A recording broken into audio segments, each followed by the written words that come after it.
Hello बच्चों, welcome to Gurukul academy. तो आज हम लोग करेंगे एक्सरसाइज 3.2 चैप्टर नंबर 3 क्लास 10 का एक्सरसाइज 3.2 आज हम लोग सॉल्व करेंगे। तो सबसे पहले चैनल को सब्सक्राइब करें। अभी तक अगर आपने मेरे चैनल को सब्सक्राइब नहीं किया है तो चैनल को सब्सक्राइब करें, बेल आइकन को प्रेस करें। अगर वीडियो अच्छी लगे तो अपने दोस्तों में ज़रूर शेयर करें। हम लोग आज स्टार्ट करेंगे एक्सरसाइज 3.2। तो एक्सरसाइज 3.2 क्या है आपके पास?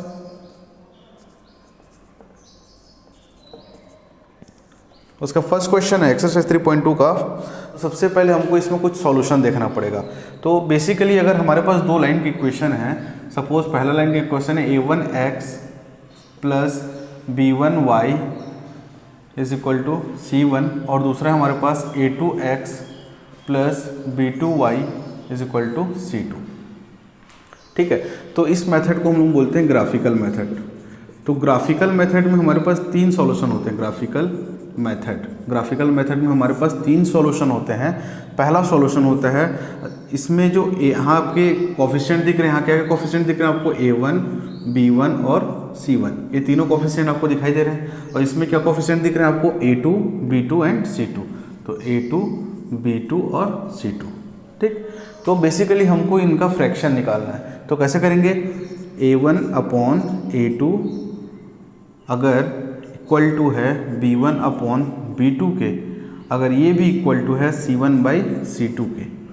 तो अगर इस ऐसा सिचुएशन आ रहा है तो इस सिचुएशन को हम बोलते हैं कोइंसिडेंट लाइन। क्या? Coincident lines. मतलब एक लाइन ऐसा होगा और उसी के ऊपर और एक लाइन ऐसा होगा। ठीक है, तो इनके बहुत सारे आपको पॉइंट मिल जाएंगे जो, तो इनका सॉल्यूशन मिलेगा हमको इनफाइनाइटली,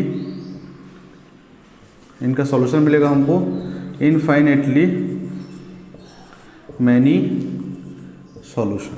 बहुत सारे सॉल्यूशन इसके मिल जाएंगे। ये पहला केस हुआ। दूसरा केस होता है हमारे पास, अगर a1 upon a2 is equal to not है b1 अपॉन b2 के। तो इसमें c1 अपॉन c2 के साथ कंपेरिजन वो करना ही नहीं है। ये दोनों अगर इक्वल टू नहीं रहे, नॉट इक्वल टू आ रहा है, तो समझ लेना ये इंटरसेक्टिंग लाइन है। क्या है? Intersecting line. इंटरसेक्टिंग लाइन किसको बोलते हैं? ऐसे लाइन जो एक दूसरे किसी एक पॉइंट पे इंटरसेक्ट कर रहे होंगे। ठीक, इंटरसेक्टिंग लाइन हो गया। ओके, तीसरा सॉल्यूशन बता रहा हूं मैं आपको।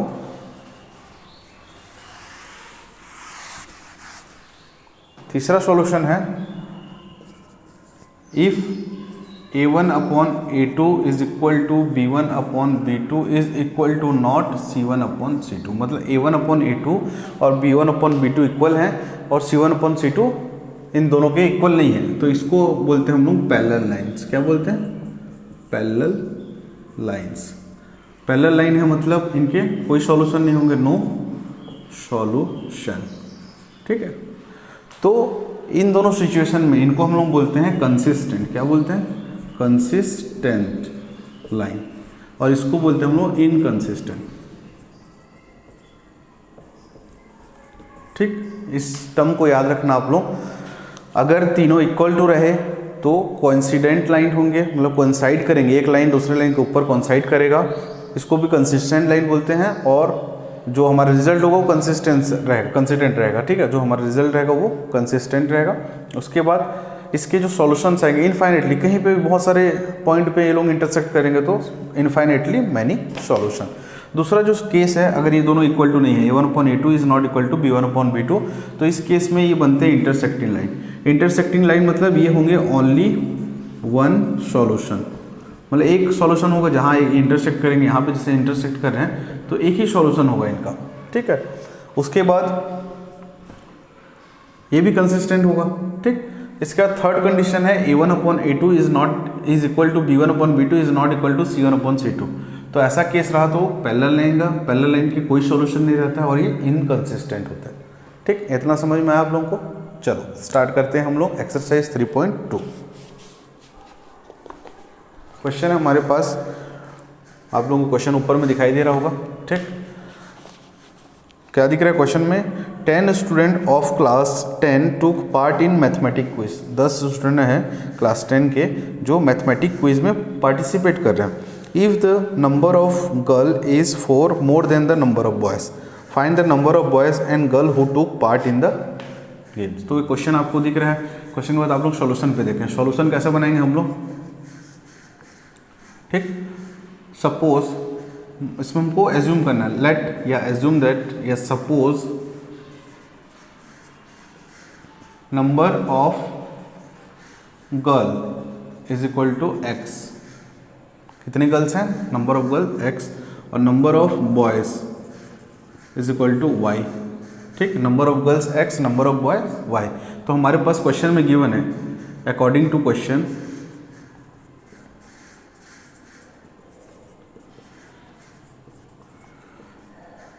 क्या गिवन हमको, x plus y is equal to 10, ठीक है। 10 बच्चे पार्टिसिपेट कर रहे हैं तो x plus y is equal to 10। दूसरा कंडीशन एक और हमको गिवन है, ये इक्वेशन 1 मान लो, और एक इक्वेशन हमको कंडीशन गिवन है, वो कंडीशन ये है, if the number of girl is 4 more than the number of boys. तो नंबर ऑफ गर्ल्स क्या हैं, 4 ज़्यादा है नंबर ऑफ बॉयज़ से, तो y number of boys is equal to, अगर x हम लोग रखते हैं और ये x 4 ज़्यादा है, तो इक्वल टू कब होंगे, जब y प्लस 4 हम लोग करेंगे तब ये इक्वल टू होंगे। तो एक इक्वेशन हमारे पास ये मिल गया, x is equal to y plus 4, ये इक्वेशन नंबर 2, ठीक।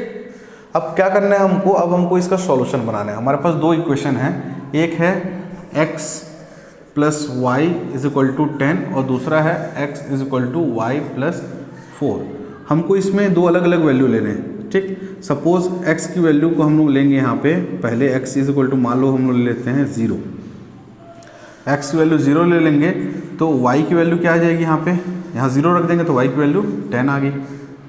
और दूसरा अब x की वैल्यू हम लोग 10 ले लेते हैं तो y की वैल्यू क्या आ जाएगी, y की वैल्यू आ जाएगी यहाँ पे, ये 10 हो गया और y की वैल्यू 10 इधर ट्रांसफर हो जाएगा तो 0 हो जाएगा। तो हमको दो वैल्यू मिल गए यहाँ पे, देखो ऐसा ही बनाना है, कुछ भी वैल्यू आप रख सकते हो, एक्स वाई, एक्स की वैल्यू 0 तो y 10, x की वैल्यू 10 तो y 0, कुछ भी ले सकते हो आप। यहाँ 5 भी ले सकता हूँ मैं, चलो 5 ले लेते हैं, अगर आपको 5 लेना तो 5 रख लो। हम लोग 5 रखेंगे यहाँ पे तो y की वैल्यू भी 5 आएगी, ठीक। तो x की वैल्यू अगर 5 है तो y की वैल्यू भी 5, ऐसा। इसमें आपको रखना है सेम कंडीशन, वहीं से वैसे ही आपको टेबल बनाना है, ये x ये y, ठीक। x क्या है, नंबर ऑफ गर्ल्स हमको मालूम है ना, तो x क्या हो जाएगा यहाँ पे, x की वैल्यू अगर मैं यहाँ पे 0 रखता हूँ तो y की वैल्यू -4 आ रही है, देखो y की वैल्यू क्या आ रही है, -4 आ रही है, ठीक। सॉरी, x की वैल्यू 0 रखता हूँ, y की वैल्यू -4, और x की वैल्यू मैं अब 4 रखता हूँ, क्या रखूँ 4, तो y की वैल्यू क्या जा रही, y की वैल्यू आएगी यहाँ 4 कैंसिल हो जाएगा 0। ये बन गया, हमारे पास दो सॉल्यूशन हो गए। अब हमको करना है इसमें ग्राफ प्लॉट, तो आप लोग ग्राफ से यूज़ करेंगे ऐसा, एक ग्राफ बन गया आपका, ठीक। इसमें वैल्यू रख लो 1 2 3 4 5, -1 -2 -3 -4, ठीक। यहाँ पे 1 -1 -2 -3 -4 -5 है ना, ऊपर भी लेंगे 1 2 3 4 5, तो 1 2 3 4 और ऊपर 5। आप लोग ग्राफ पेपर यूज़ करेंगे, उसमें जो मेजरमेंट है एकदम करेक्ट आएगा, ठीक है। तो अब देखो, अब इसको हमको प्लॉट करना है, तो x की वैल्यू जब 0 है तो y की वैल्यू क्या है 10, तो इसको 10 तक लेना पड़ेगा, हम को हमको बढ़ाना पड़ेगा 10 तक, ये इसको 6 7 8 9 10, ये पॉइंट हो जाएगा आपका 0 10, ये 10, ठीक है। अब जब x की वैल्यू 5 है तो y की वैल्यू 5, मतलब ये यहाँ कहीं पे आएगा, यहाँ कहीं पे मिलेंगे, ये पॉइंट हो जाएगा आपका 5 5। फिर आपको इस दोनों लाइन को इसको मिलाना है, यस, ठीक।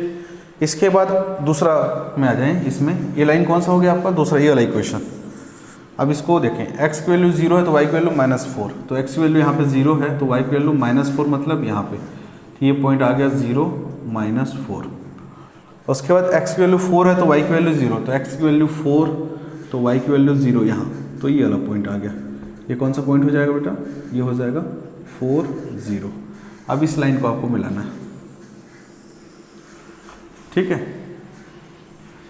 ऐसा आगे जाएगा 5 6 7 8, ऐसा कुछ 6 7 8 9, ठीक, तो ये दोनों इंटरसेक्ट कर रहे हैं यहाँ पे।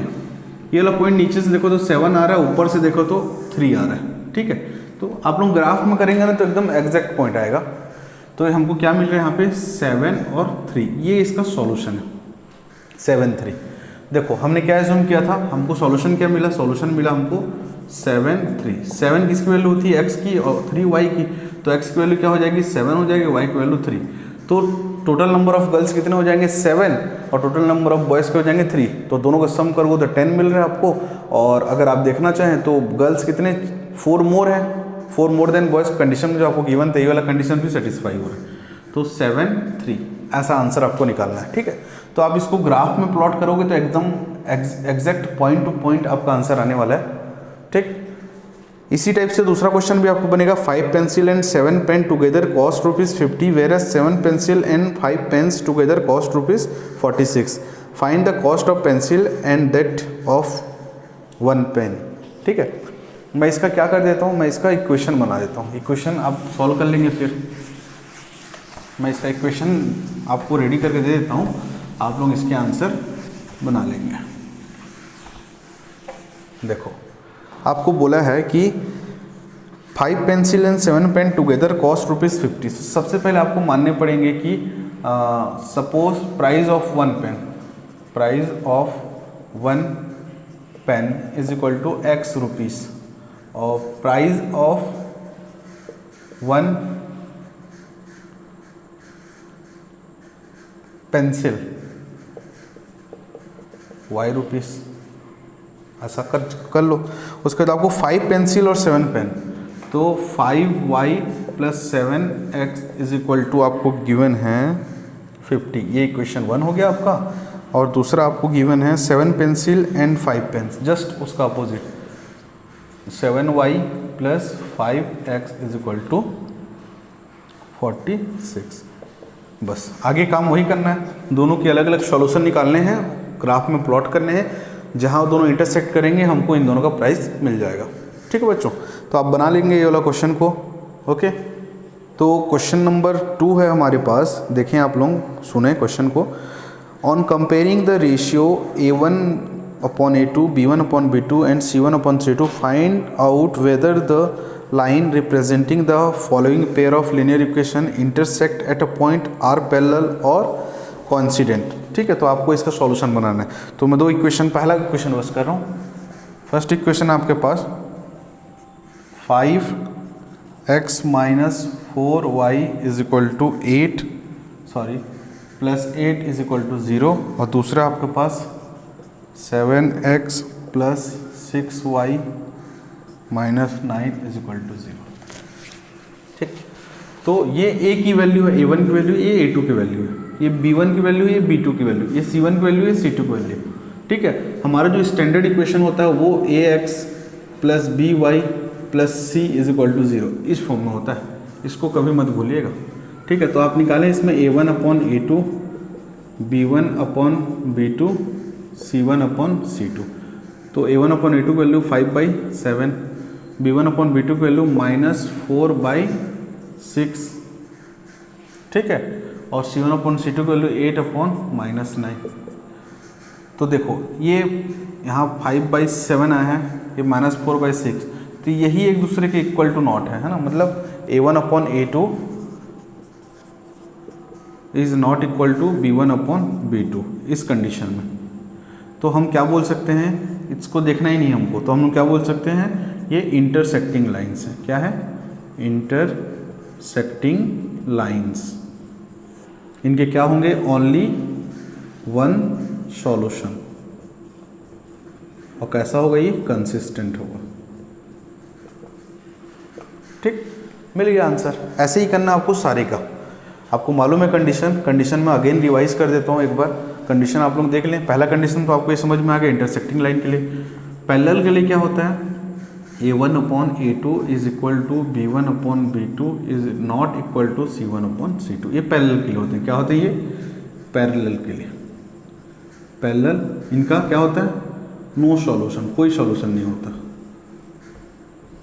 ठीक, और तीसरा कंडीशन होता है आपका a1/a2 is equal to B1/B2 is equal to C1/C2। ये होता है आपका कोइंसिडेंट लाइन, जिनके क्या होते हैं, बहुत सारे सॉल्यूशन होते हैं, इनफाइनेटली मैनी सॉल्यूशन। और ये भी कैसा होता है, कंसिस्टेंट होता है। ये पर पहला वाला क्या होता है, ये इनकंसिस्टेंट होता है। ठीक, बन जाएगा आपसे, बाकी सवाल बन जाना चाहिए। क्वेश्चन नंबर 3 है, on comparing the ratio A1/A2, B1/B2 and C1/C2 find out whether the following pair of linear equation are consistent और इनकंसिस्टेंट। अगेन आपको वही काम करना है क्वेश्चन नंबर 3 में भी, ठीक है। Which of the following pair linear equation are consistent, inconsistent, if consistent obtain the solution graphically. Question number 4 में भी आपको देखना है कि जो कौन सा सॉल्यूशन कंसिस्टेंट है, कौन सा इनकंसिस्टेंट है, और अगर कंसिस्टेंट है तो आपको उसका सॉल्यूशन निकालना है। ठीक, निकाल लोगे आप लोग इसको। ठीक, क्वेश्चन नंबर 5 में आपको क्वेश्चन नंबर 5 सिचुएशन वाला है, इसमें आपको इक्वेशन बनाने हैं और अगेन काम वही करना है। ठीक है, तो मैं ऐसा एक्सपेक्ट कर रहा हूँ आपसे सारे क्वेश्चन बन जाएंगे इस एक्सरसाइज के 3.2 के। अगर नहीं बनते हैं तो आप लोग कमेंट सेक्शन में मुझे कमेंट कर सकते हैं, मैं कोशिश करूँगा उसके लिए कुछ अलग से वीडियो लाने के लिए, या फिर वहीं पे मैं सॉल्यूशन प्रोवाइड करने की। बच्चों, मिलते हैं हमारे नेक्स्ट वीडियो में। अगर चैनल अभी तक सब्सक्राइब नहीं किया तो please subscribe my channel, and अगर वीडियो पसंद आती है तो अपने दोस्तों में ज़रूर शेयर करें, और मिलते हैं हमारे नेक्स्ट वीडियो में। तब तक के लिए ऑल द बेस्ट।